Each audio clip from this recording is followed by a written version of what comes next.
Hello friends, स्वागत है आप सभी का आज की हमारे इस वीडियो में। तो मूवी की शुरुआत होती है और हम एक स्पेसशिप को देखते हैं जिसे अपने 120 साल के अंतराल को पूरा करना था। उस स्पेसशिप के सभी पैसेंजर 90 साल बाद अपनी नींद से उठेंगे। इस स्पेसशिप का मिशन था कि वो लोगों को अर्थ जैसे एक दूसरे प्लेनेट पर पहुंचाए जिसमें अभी भी उसे 90 साल का लंबा सफर तय करना था। इतने साल तक किसी पैसेंजर की एज ना बढ़े, इसलिए सभी पैसेंजर को एक स्पेशल मशीन में रखा गया था जो कि उनकी बॉडी को 120 साल तक प्रिजर्व करके रखने वाली थी। और उनकी नींद तभी खुलती जब वो दूसरे प्लेनेट पर पहुंच जाते। स्पेसशिप अपने 30 साल के सफर को पूरा कर चुका था। तभी हम देखते हैं कि स्पेसशिप से बड़े बड़े एस्ट्रॉयड टकरा गए थे। उस स्पेसशिप में सेल्फ रिपेयरिंग सिस्टम था जिस वजह से वो किसी भी फेलियर को अपने आप रिपेयर कर सकती थी और वो दोबारा से रीस्टार्ट हो जाता है। लेकिन एस्ट्रॉयड की टक्कर की वजह से हम देखते हैं कि एक पैसेंजर का स्लीपिंग पोर्ट खराब हो जाता है जिसकी वजह से वो समय से पहले यानी कि 90 साल पहले ही उठ जाता है। उस पैसेंजर का नाम जिम था। शुरुआत में तो उसे बहुत चक्कर आ रहे होते हैं मगर धीरे धीरे उसकी बॉडी नॉर्मल होने लगती है। फिर जिम उस जगह पर जाता है जहां सभी पैसेंजर को अपने सफर पूरा करने के बाद वहां मीटिंग करनी थी, लेकिन उस जगह पर कोई नहीं था। मगर उस स्पेसशिप का एआई सिस्टम बिल्कुल इंसानों की तरह उससे बात कर रहा था। लेकिन जिम समझ चुका था कि कुछ न कुछ गड़बड़ जरूर हुई है। वो भागकर बाकी के पैसेंजर को ढूंढने लगता है मगर उसे कोई नहीं मिलता। जिम घबराता हुआ मदद के लिए कंट्रोल रूम की तरफ भागता है मगर बिना क्रू मेंबर की आईडी के उसे एक्सेस कर पाना मुश्किल था। जिम सिस्टम से स्पेसशिप की डिटेल निकालता है जिससे उसे पता चलता है कि वो अपनी डेस्टिनेशन से 90 साल दूर है, जिसका मतलब ये था कि वो 90 साल पहले नींद से जग गया था। स्पेसशिप की इस खराबी के बारे में वो पृथ्वी के लोगों को बताना चाहता था, इसलिए वो अपना मैसेज रिकॉर्ड करके अर्थ पर भेजता है। ये देखकर जिम शॉक हो जाता है जब उसे पता चलता है कि उसके मैसेज का रिप्लाई आने में पूरे 55 साल लग जाएंगे। इसका मतलब ये था उसे जवाब पाने के लिए 55 साल का वेट करना था। जिम वहां से जाने लगता है। तभी उसे एक आदमी दिखाई देता है। वो भागकर उसके पास जाता है लेकिन वो पास जाकर देखता है तो वो रोबोट था जिसका नाम एर्थर है, जो कि बिल्कुल इंसानों की तरह था मगर उसके पास फीलिंग्स नहीं थी। जिम खाना लेने के लिए मशीन के पास आता है मगर वो उसे पसंद का खाना नहीं देती क्योंकि वो लो ग्रेड कैटेगरी का पैसेंजर था, जिस वजह से मशीन उसे ऐसा खाना दे रही थी। एक मैनुअल की मदद से जिम अपने हाइबरनेशन पोर्ट को ठीक करने की कोशिश करता है लेकिन ऐसा नहीं कर पाया। वो कंट्रोल रूम को तोड़ने की भी कोशिश करता है मगर उसकी दीवारें बहुत मजबूत थी जिसे तोड़ पाना शायद नामुमकिन था। स्पेस में जगह जगह पर खराबी आने लगी। जिम अपने आप से बात करते हुए कहता है कि शायद वो इस जगह पर जिंदगी भर फंस चुका है और शायद अकेला ही मर जाएगा। एर्थर उसे कहता है कि इंसान हमेशा से उस चीज के पीछे भागता है जो उसके पास नहीं है, इस वजह से वो कभी खुश नहीं रहता। इसलिए जो उसके पास है उसी में खुश रहना सीखे। शिप में करने के लिए बहुत कुछ था, इसलिए वो सारी बातें भुलाकर फिर से एक नई जिंदगी की शुरुआत करता है और पहले से ज्यादा खुश रहने लगा। लेकिन अकेले अकेले वो इतना फ्रस्ट्रेट हो चुका था कि उसने सुसाइड करने की भी कोशिश की, लेकिन वो घबराकर वहां से भाग जाता है। लेकिन भागते भागते वो गिर जाता है। फिर जिम एक पोर्ट को देखता है जिसमें एक लड़की थी जिसका नाम एरोरा था। जिम को उससे प्यार होने लगता है और उसी को देखकर वो अपना टाइम पास करता था। जिम बहुत साल से अकेला था, इसलिए वो बहुत बोर महसूस कर रहा था जो कि कोई उसके साथ वक्त बिताए। इसलिए वो अरोरा को भी उसके टाइम से पहले जगाना चाहता था।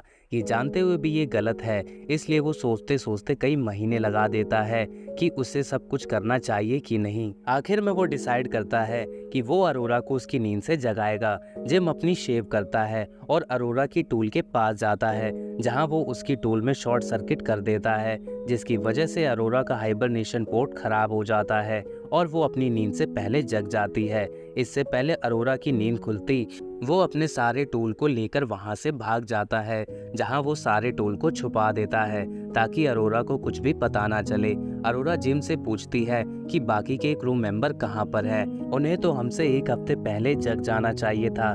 जिसके बाद जिम बताता है कि तुम्हारा हाइबरनेशन पोर्ट खराब हो गया है जिस तरह मेरा खराब हुआ था और हम 89 ईयर्स पहले ही जग गए हैं। अरोरा बाकी के पैसेंजर के पास जाती है जहां उसे पता चलता है कि सभी अपने हाइबरनेशन पोर्ट में है। जिम उसे शांत होने को कहता है। अगले दिन अरोरा अपना खाना लेती है। उसकी प्लेट में काफी अच्छा खाना था क्योंकि वो एक गोल्ड क्लास कैटेगरी की पैसेंजर थी। वहीं दूसरी तरफ जिम कई सालों से एक ही तरह का खाना खा रहा था।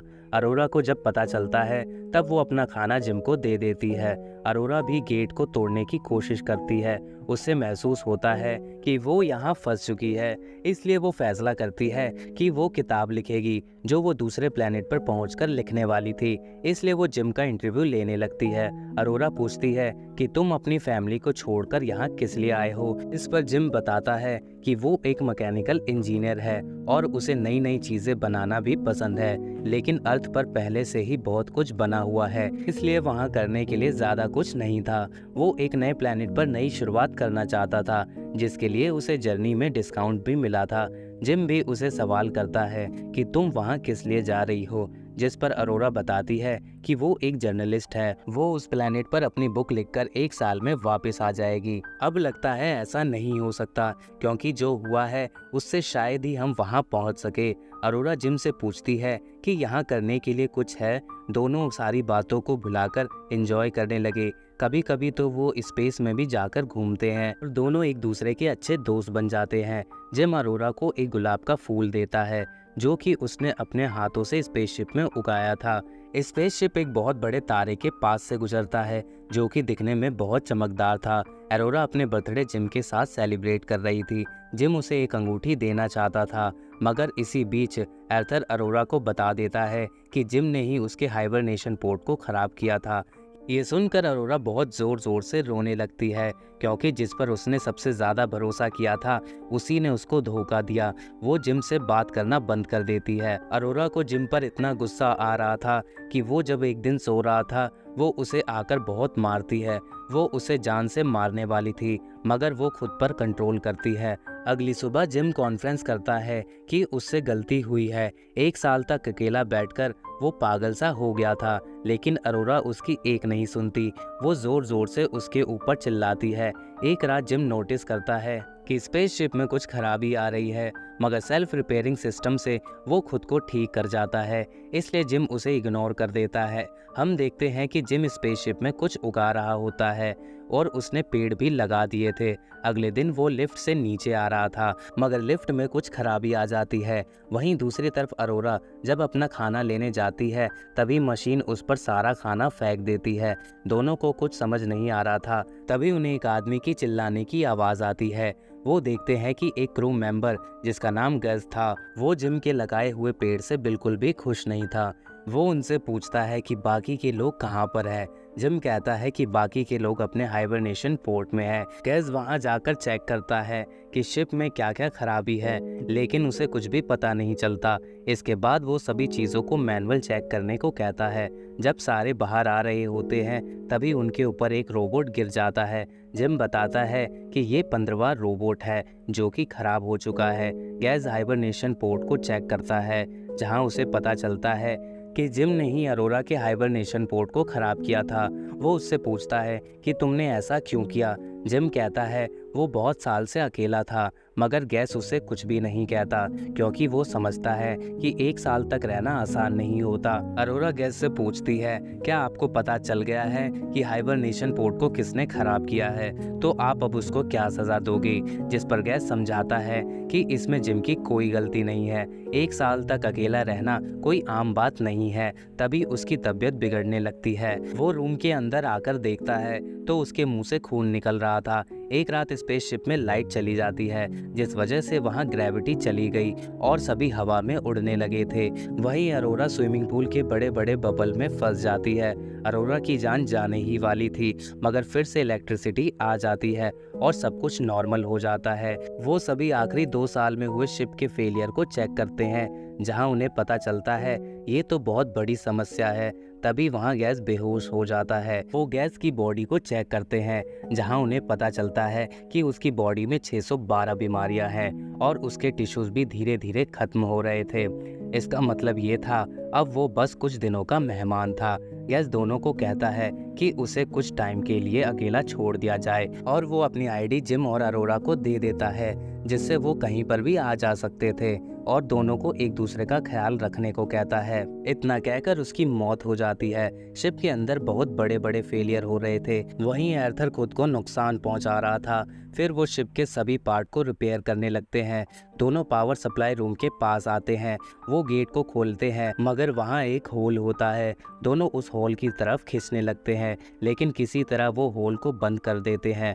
वो नोटिस करते हैं कि शिप के अंदर बहुत सारे होल हैं। जब वो पावर सप्लाई रूम के पास आते हैं तो वो देखते हैं कि वहाँ कुछ भी स्टेबल नहीं है। वो सभी पार्ट्स को बदलने लगते हैं। जब वो हीट को रिलीज करने के लिए लीवर को खींचते हैं, मगर गेट ओपन नहीं होता। इसका मतलब सारी हीट स्पेसशिप के अंदर आ गई थी। अगर जल्द ही हीट रिलीज नहीं हुई तो वो स्पेसशिप में ही ब्लास्ट हो जाएगा। जिम स्पेसशिप से बाहर आकर टनल के पास जाता है। स्पेसशिप का टेम्परेचर बहुत बढ़ चुका था। जिम लीवर को खींचता है, जिससे गेट ओपन हो जाता है, मगर जैसे ही वो लीवर को छोड़ता है, गेट वापस से बंद हो जाता है। जिम सोचता है अगर उसे हीट रिलीज करनी है तो उसे लीवर को पकड़े रखना होगा। ऐसा करने से सारी हीट उससे होकर गुजरती, जिससे उसकी जान भी जा सकती थी। जिम अरोरा से कहता है कि वो लीवर को खींच दे, लेकिन अरोरा उसे ये सब करने को मना कर देती है। वहीं शिप का टेम्परेचर बहुत बढ़ गया था। ना चाहते हुए भी उसे लीवर को खींचना पड़ता है और सारी हीट जिम से गुजरते हुए बाहर निकल रही थी। तभी उसका पैर फिसल जाता है और बहुत ज़ोर से पीछे होता है, जिससे उसकी केबल टूट जाती है और वो ट्रेजर में गिरने लगता है, जहाँ गिरकर उसकी जान भी जा सकती थी। वो किसी तरह अपनी डोर को उसके पास फेंकता है और वहाँ से दूर हो जाता है। शिप दोबारा से ठीक हो गया था, लेकिन जिम के सूट में छेद हो गया, जिससे वो स्पेसशिप से दूर हो रहा था। अरोरा उसे बचाने के लिए स्पेसशिप से बाहर आती है। वो उसे ढूंढ लेती है, मगर वो उससे बहुत दूर था। किसी तरह वो उसके पास पहुंचने की कोशिश करती है। अरोरा को लगता है कि जिम जा चुका है। वो ज़ोर ज़ोर से रोने लगती है। तभी उसके हाथ में वो केबल आ जाती है। वो जिम से अटैच थी। अरोरा उस केबल को खींचकर उसे वापस स्पेसशिप में ले आती है।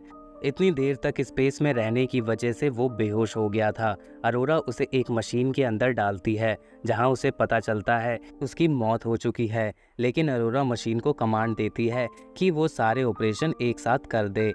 जिम का ट्रीटमेंट एक साथ चालू हो जाता है, मगर उसकी हालत में कुछ भी चेंज नहीं आता। लेकिन तभी हम देखते हैं कि जिम की आंखें खुलने लगती है। अरोरा बहुत खुश हो जाती है। फिर वो दोनों मिलकर स्पेसशिप को ठीक कर देते हैं और रिस्पेक्ट के साथ गैस की बॉडी को स्पेस में ही छोड़ देते हैं। दोनों को एक हाइबरनेशन पोर्ट मिलता है, जिसमें कोई एक वापस अपनी नींद में जा सकता था। जिम अरोरा से कहता है तुम वापस से अपनी नींद में जा सकती हो, लेकिन अरोरा वापस जाने से मना कर देती है और आखिर में वो अरोरा को वो अंगूठी देता है जो उसने कई सालों से संभाल कर रखी थी। मूवी के आखिरी में हम देखते हैं कि सारे पैसेंजर अपनी नींद से जग गए थे और वहाँ काफ़ी ज़्यादा पेड़ लगे हुए थे, जो कि जिम और अरोरा ने मिलकर लगाए थे। इसी के साथ ये मूवी यहीं पर ख़त्म हो जाती है। वीडियो पसंद आए तो वीडियो को लाइक कर देना और कमेंट करके ज़रूर बताना अगली कौन सी मूवी की आप एक्सप्लेनेशन वीडियो देखना चाहते हैं। मिलते हैं नेक्स्ट वीडियो में, तब तक के लिए गुड बाय।